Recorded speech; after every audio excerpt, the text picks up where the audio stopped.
Avec moi, Stéphanie Fugain, bonjour. Bonjour. De l'association Laurette Fugain, bien sûr. Est-ce que vous pourriez nous rappeler ce qu'est la leucémie ou les leucémies pour ceux qui auraient encore des lacunes sur le sujet?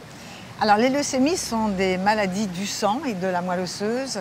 Il y a à un moment donné un dysfonctionnement qui se fait dans cette moelle et qui va déclencher une espèce de grosse anémie.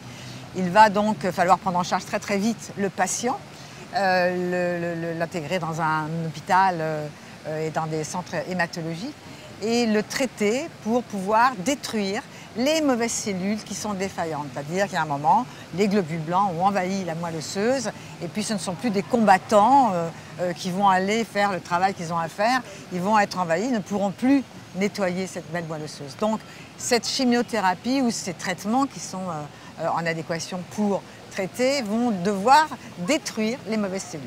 Malheureusement, ça détruit aussi les bonnes cellules au passage.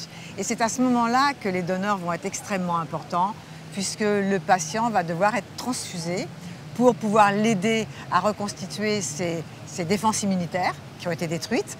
Et là, nous allons avoir besoin de donneurs de sang, de donneurs de plaquettes sanguines qui permettent la coagulation du sang.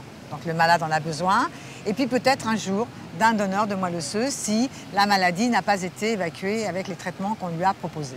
Donc dans le don de sang total qu'on vient faire aujourd'hui, ici sur le village du partage, ce qui vous intéresse en particulier, ce sont les plaquettes. Oui, ce qui va surtout intéresser les patients, mais pas uniquement les plaquettes. Le patient va, comme je vous l'ai dit, être transfusé en globules rouges, en plaquettes et puis éventuellement le donneur de moelle osseuse. C'est-à-dire que le patient qui... vous savez, les malades, ils sont malades tous les jours et toute l'année.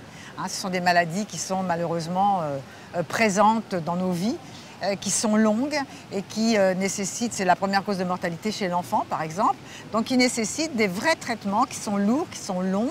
Et le donneur, je dis toujours que le donneur est aussi important que le grand professeur, le chercheur, le médecin, l'hôpital, les infirmières, tout le personnel autour du patient. Le donneur est un maillon de la chaîne indissociable.